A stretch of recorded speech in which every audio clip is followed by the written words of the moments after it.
The reaction to RFK Jr.'s recent autism press conference really got me thinking, and it really highlights how families who are on the severe end of the autism spectrum feel alone, isolated, and unseen. Most of the outraged comments that I saw were from parents and people with autism who were upset that he was limiting them by saying these are the kids who will never go to prom, hold down a job, pay taxes, things like that. And they're saying, doesn't he know that autism is a spectrum? He's generalizing. It made me ask the question, do the people on the higher functioning end of the autism spectrum realize how far the spectrum goes?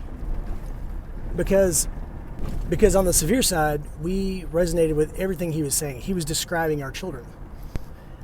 Yes, he could have clarified at the beginning what side he was talking about, all that. It just seemed apparent to me. But anyway, it just made me realize people don't like to look down at the dark end of the spectrum where it gets really ugly, because it's not pretty. It's not fun. It's not cutesy. It's not, there's not a whole lot of silver lining around the clouds covering that. So it just shows me how there are people who are all about the community, who are in the community, who don't really realize who all their community involves. Now, I'm not complaining about that. I don't really want to whine about that. And I don't really want to fault people for that, to be honest with you, because if you've never been there, there's no way you can understand it. If you haven't experienced that, lived with that, there's no way that you can understand it. There's no way that you feel what these families are feeling.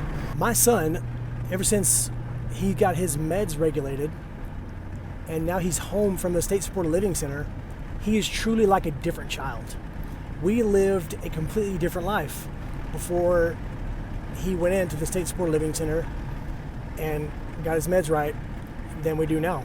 My family is in a completely different mind state than we were before.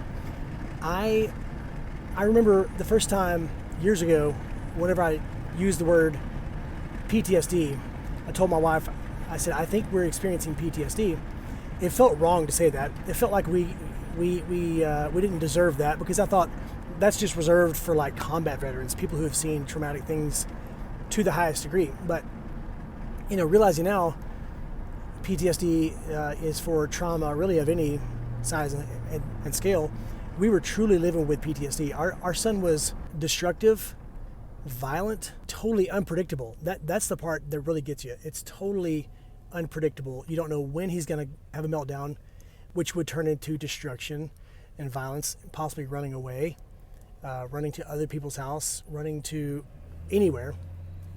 Like the constant fear that something was going to happen to him, or that he was going to do something bad to somebody else, was real, and it was too much to bear.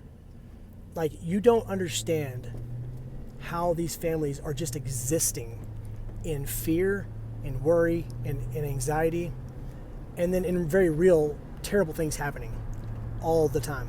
A lot of these families have kids who don't hardly sleep. A lot of people with autism don't sleep a lot.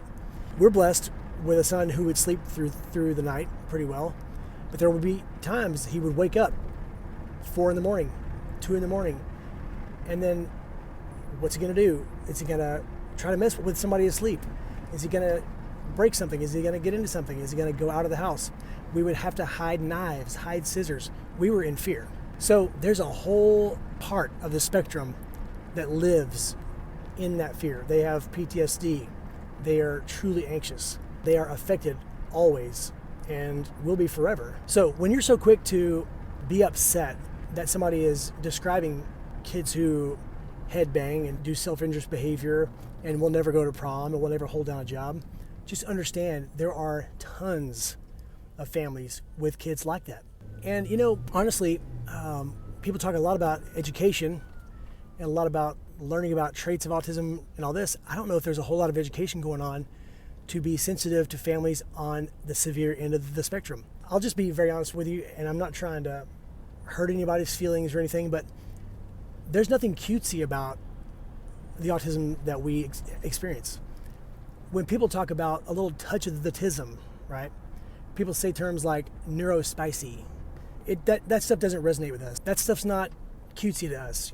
But I don't see a whole lot of parents complaining about that or getting offended when people use those types of terms, talk about neurodivergence, because we understand that there's that end of the spectrum too.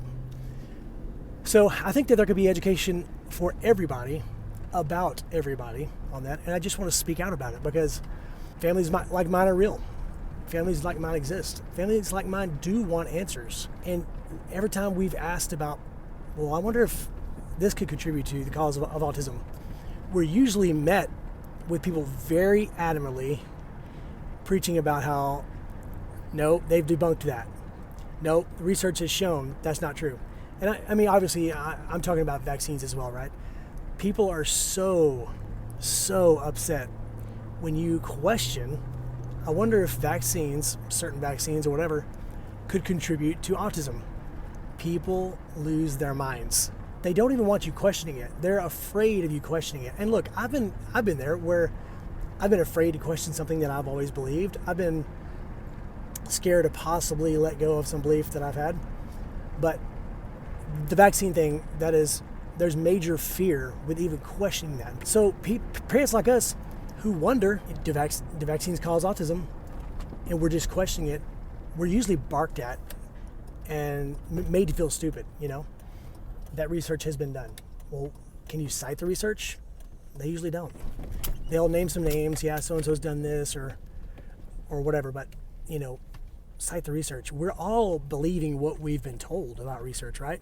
And I guess people are so worried about vaccines being taken away, which I think, don't you feel like if there was true research done and they found out vaccines contributed to the cause of autism, that they would modify vaccines, that they wouldn't just do away with all vaccines? Don't we believe in science enough to believe that they can make vaccines and make them safe? So, do I believe vaccines cause autism? I don't know. But I don't know that they don't. So, anyway, I'm all for answers. I'm all for people doing more research. I don't think we need to be afraid of questions like this. If you truly believe in science and believe in scientists and researchers, then let's trust their process and see what comes out of this. But if your family is on the higher functioning end of the spectrum, I would say take a look at what consists on the other end of the spectrum. Take a look at the suffering that some families are dealing with, because they're very real.